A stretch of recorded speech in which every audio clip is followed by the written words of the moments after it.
শরীরটা খুব একটা ভালো না, যার কারণে দুপুরে রান্নাবান্না কিছুই করতে পারিনি। এখন এসেছি রান্না করতে। তো এখানে ধনেপাতা দিয়ে ডাল রান্না করেছি। এখানে পটল ভাজি করছি। আসসালামু আলাইকুম everyone, welcome to Mahu's daily blog. কেমন আছেন সবাই? আসলে আমরা যারা ঘরের গৃহিণী আছি তারাই বুঝবো আসলে ঘরে অসুস্থতা বললে কিছু হয় না। অসুস্থ থাকলেও ঘরের কাজ করতেই হবে, কারণ আমরা ঘরের গৃহিণীরা একদিন অসুস্থ হয়ে ঘরে পড়ে থাকলে ঘরের সমস্ত কাজ অচল হয়ে পড়ে থাকে। বলাই চলে আমরা ছাড়া পুরো সংসারটাই অচল। কিন্তু দেখেন, দিন শেষে আমাদেরই কোনো মূল্য নেই। আমরা খেলাম কি খেলাম না, আমরা অসুস্থ হয়ে পড়ে থাকলে আমাদেরকে খোঁজখবর নেওয়ার মতন কেউ থাকে না।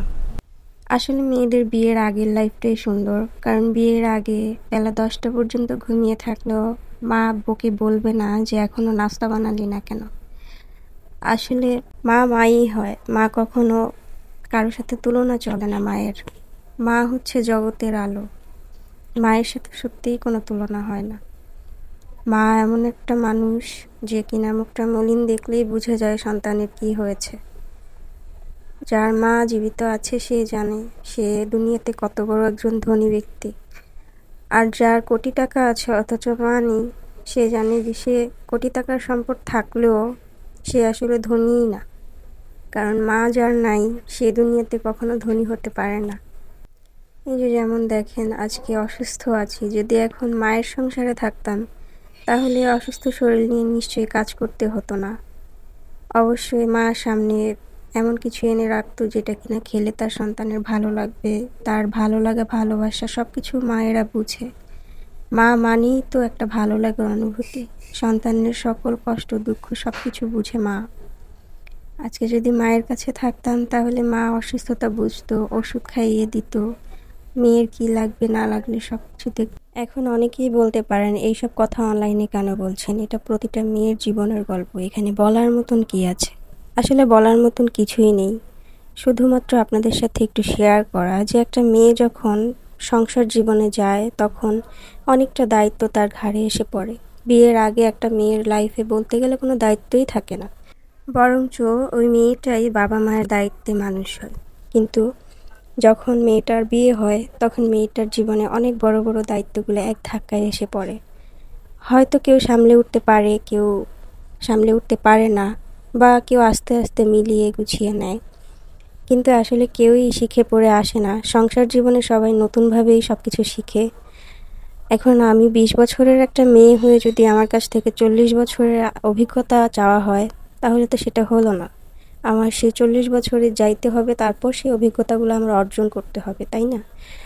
তো কথা হচ্ছে, আমরা মেয়েরা বিয়ের আগের যে জীবনটা সেই জীবনটার থেকে বিয়ের পরের জীবনটাতে যেই পরিমাণ স্ট্রাগল করে থাকি, এই স্ট্রাগলগুলো আসলে পুরুষরা কখনোই বুঝতে চায় না। যদি বুঝতো তাহলে জীবনটা অনেক সহজ হয়ে যেত। কারণ কি, আমরা গৃহিণীরা যারা আছি একটা দিন অচল হয়ে পড়ে থাকলে পুরো সংসারটা অচল হয়ে যায়। এটা আপনারা মানুন বা নাই মানুন, একটা সংসারে অনেক কাজ থাকে যেটা পুরুষরা কখনো বুঝতে চায় না। পুরুষরা সারাদিন বাহিরে কাজ করে, টাকা ইনকাম করে, যার কারণে তারা মনে করে তারা খুব পরিশ্রম করে। বউরা কি কাজ করে? বউরা তো ঘরে কয়টা রান্না বান্না করে, সংসার সামলায়। আসলে আমরা বউরা সকাল থেকে রাত পর্যন্ত যেই পরিমাণ সার্ভিস দিয়ে থাকি, প্রচণ্ড মায়া ভালোবাসা দরদ দিয়ে যেভাবে সবাইকে আগলে রাখি, সবার সকল চাহিদা ভালো লাগা মন্দ লাগা সব কিছু মাথায় রেখে তাদেরকে ভালো মন্দ সব দিক থেকে সার্ভিস দিয়ে থাকি, এই পরিমাণ সার্ভিস যদি আমরা কোথাও জব করতাম বা টাকা পয়সা ইনকামের ক্ষেত্রে যদি করে থাকতাম, আমরা মাসে আলহামদুলিল্লাহ ভালো একটা স্যালারি পেতাম। আসলে আমরা কখনো গৃহিণীরা ঘরের কাজগুলোকে টাকা দিয়ে বিবেচনা করি না বলেই আজকে আমরা গৃহিণী এই তকমাটা আমাদের শরীরে এমনভাবে লেগে গেছে যেন আমরা এই সমাজের একটা তুচ্ছ একটা মানুষ।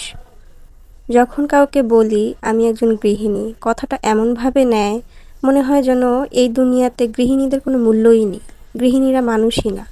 অথচ তারা এটা বুঝতে চায় না, সকাল থেকে রাত পর্যন্ত একটা মানুষ গাধার মতন খেটে একটা সংসারের জন্য কী না করছে, সবই তো করছে, কিন্তু সে বিনিময়ে কি পাচ্ছে?